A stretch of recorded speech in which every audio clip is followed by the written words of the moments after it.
What is up, guys? EJ here, back with another video, and today it's going to be another top 10 list. My top 10 films of 1991, continuing on with my top 10 films of the 90s series. So let's get started, counting down from number 10. At number 10 we have Beauty and the Beast.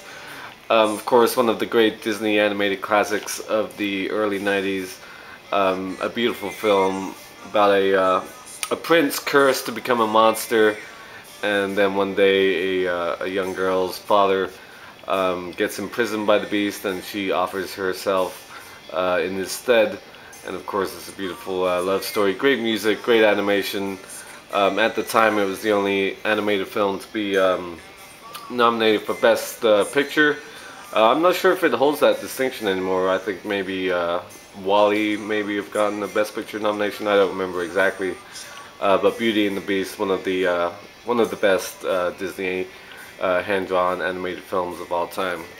Okay, number 9, we have Bugsy, directed by Barry Levinson, of course, starring Warren Beatty as Bugsy Siegel, a New York gangster who goes to LA and gets mixed up with a Hollywood starlet played by, of course, Warren Beatty's wife, Annette Bening.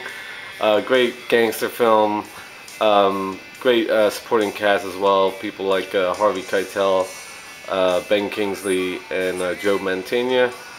Great film. If you haven't seen it and you like movies about crime and mafia, this is a great one. Great performances by Warren Beatty and Annette Bening. Okay, number 8, we have The Doors. Of course, directed by Oliver Stone, starring Val Kilmer and Meg Ryan. Great movie about the one of the most influential bands of the late 60s, early 70s. I did a full review of The Doors for the Movie Reviewers 100 for Oliver Stone Week.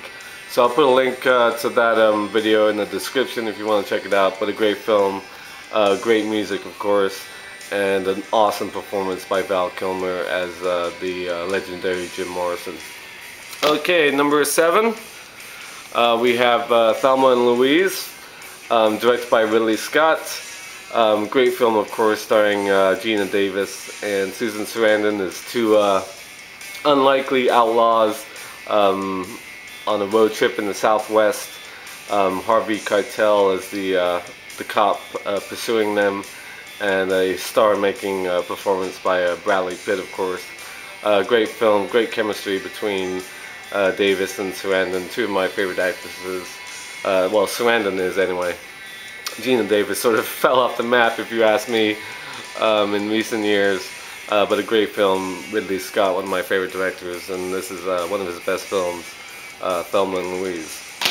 Okay, number 6, we have the quintessential LA gangster movie of the 90s, and that's Boys in the Hood, directed by John Singleton, starring Ice Cube, Cuba Gooding Jr., Morris Chestnut, Lawrence Fishburne, Angela Bassett.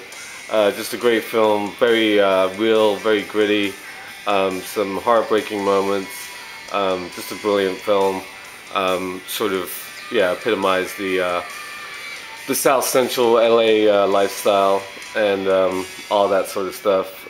Just a great film. Love Boys in the Hood. Okay, number 5, one of the greatest action sci-fi combo movies of all time, of course, and it is Terminator 2: Judgment Day. Of course, directed by James Cameron. His second Terminator film, just as good, if not better, a lot of people think, than the first Terminator. I still love the first Terminator. It's one of my all-time favorite films. But T2 is just awesome. The special effects were stunning back then, and they still hold up today. Robert Patrick is the T-1000, just great. Of course, Arnold Schwarzenegger returning as a good T-800 to help John Connor, played by I have no idea what his name is off the top of my head right now. I'll put an annotation, the little kid. Everybody hates the kid in Terminator 2, I think. But of course you have Linda Hamilton as Sarah Connor, awesome.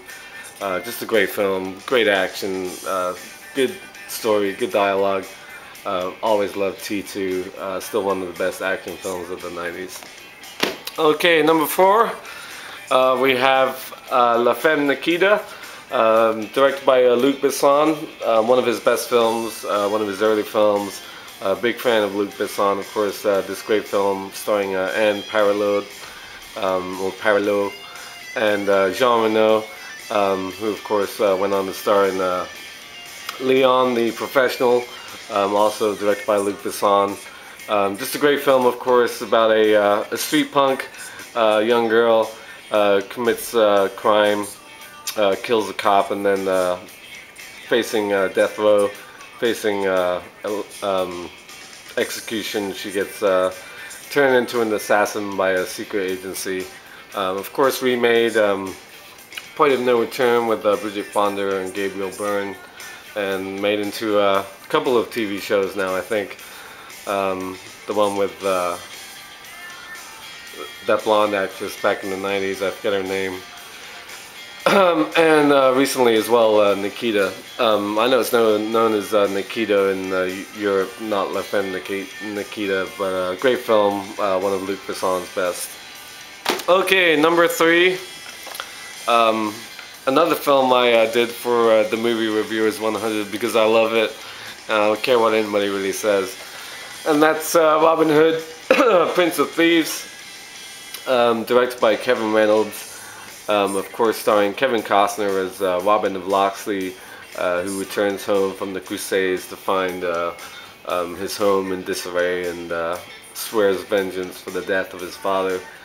Morgan Freeman, great as the Moor. Alan Rickman, awesome as the villain, the Sheriff of Nottingham. Mary Elizabeth Mastrantonio, really quite lovely as Maid Marian. You've got Christian Slater in a great supporting role as well. I love everything about this film, the performances, the setting, the action, the romance. It's a great romantic movie. The music, of course, the score by, I believe it's Michael Kamen. Michael Kamen. And the song, of course, by Bryan Adams.